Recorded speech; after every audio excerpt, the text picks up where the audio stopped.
What's up, everyone? I'm Tamara and welcome to my YouTube channel.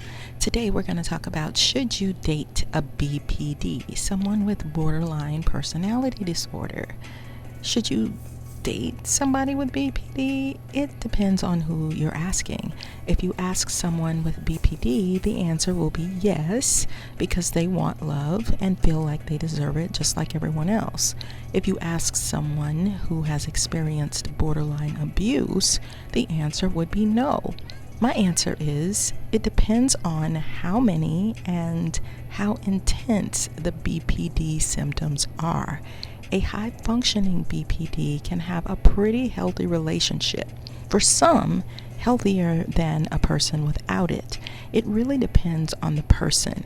If the BPD has extreme symptoms, they're raging and tantruming on a daily basis, they're way too clingy and shaky and nervous and freak out constantly, I'd say it's best to protect yourself rather than get in a situation that you can't handle. It is a matter of what you can truly psychologically deal with. If you find yourself in a relationship with anyone and you are extremely unhappy or confused all the time, it's probably not the relationship for you. Everyone deserves to protect themselves and feel safe. Are there people who have successful marriages with someone with BPD? Absolutely. BPD can be experienced at a wide range. There are BPDs who have the natural instincts to be a good husband, wife, mother, or father, and their skills are pretty high up there. Although there will be a couple of deficits or areas of difficulty that could do a lot of harm in a relationship to a spouse or to the children of BPDs, the good will far outweigh the bad. There might be a couple of areas of difficulty that can be pinpointed or identified by the non-BPD spouse. As long as they have a high tolerance for those areas, then the relationship should be okay. Imagine a relationship with a quiet borderline. Quiet borderlines, for example, will enjoy and need some alone time. They may fear abandonment and become temperamental when a spouse wants to experience hobbies outside the house, but as long as the spouse sets boundaries and does the things that he or she enjoys, in spite of temper tantrums, it could work out fine. As long as the hobby is not something that compromises the relationship, then the temper tantrums may fade out over time and become a non-issue. Continuing their hobbies may not be a point of argument for the non-borderline. They're going to do it. Said person isn't thin-skinned nor easily triggered by the BPD's tactics. They're going to do to their organization once a month to help the needy, or taking their weekly classes to learn a new skill. They do not make it a point of negotiation, and BPD has to be able to accept certain things. My spouse has a couple of activities without me, and I have a couple of activities that I do without him or her. Traditional roles can help in the sense that the BPD knows what to do, like cooking, cleaning, ironing, or mowing the lawn, taking out the trash. Traditional meaning there's some predictability in how the household will run. I know what I do, and you know what you do, and things run smoothly. Quiet borderlines can be very active and learn to use activities, crafts, social groups, and find positive ways of getting their energy and unmet needs channeled into productivity and things they can enjoy and be proud of outside the internal workings of the self. The thing that can work for BPD is that in a romantic relationship, we are all attaching to someone. It is a very intimate relationship in which we can all feel extreme elation or heartache. We all freak out when we are in a serious committed relationship and the person comes home later than usual, or we get into an argument and break up. We all feel the pain and trauma of being separated from a love interest. In that way, we have similarities in what BPD may experience. So, therefore, some of their reactions may not seem so different when it comes to an intense love relationship. We leave our parents and cleave to a new love to start our own family.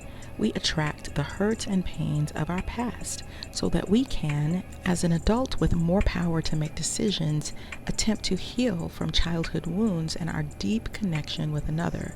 If you are dating someone with BPD, I'd feel more comfortable if the person is seeking therapy in which they are doing the hard and painful work to heal.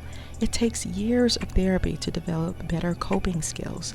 Difficulty comes into play with a BPD because let's not sugarcoat this entire video, although it's much easier to.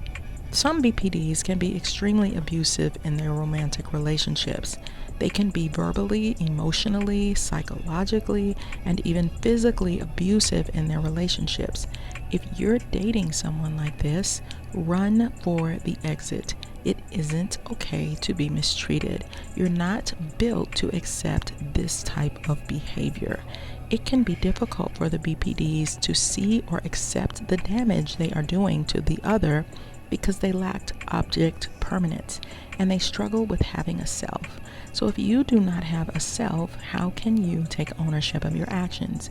It makes it difficult to understand or recognize anger or sadness within the self. They have problems regulating emotions, so they can become angry and enraged very easily, which is why BPD is sometimes misdiagnosed as bipolar when it really isn't. They can be yelling and screaming at their loved one, but when confronted, they have no idea what you're talking about, so the abuse continues.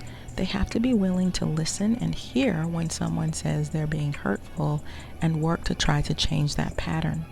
BPDs have what's called approach avoidance conflict, which is a get away, come closer way of interacting. It's an I hate you, don't leave me, polar opposite requests. It is an intense struggle that sends mixed messages. It's hard for a loved one to navigate this sort of thinking. There is a threat to intimacy for the BPD who experiences withdrawal of intense close relationships as a threat to their own safety or entire existence psychologically, which is understandable. But when there's distancing, the BPD fears abandonment. Coming too close can feel like engulfment, and the original core wound of helplessness, need to survive, lack of control can be devastating. Abandonment triggers rage. Some might recommend being honest with BPD about unhealthy behaviors, but that could cause a BPD to cut you off completely. So it's a very tricky terrain to navigate through. So I would say use caution when connecting with someone who has a personality disorder. You would need to do your research and really understand what it is that you're getting into. But on the other hand, it could be a positive experience for some people. So if you are interested in personality disorders like narcissism, you definitely want to check out my book, The Workplace NaRCISSiST by Tamara and Zyon. It's on Amazon. I'll put it in the comments. It is going to help you understand and navigate that tricky terrain of a narcissist and make your life easier to cope with. So check it out. Check out my other videos. Make sure you subscribe. Spread the word for other people who need help with these areas. So I'll see you guys on the next video. Take good care. Bye-bye.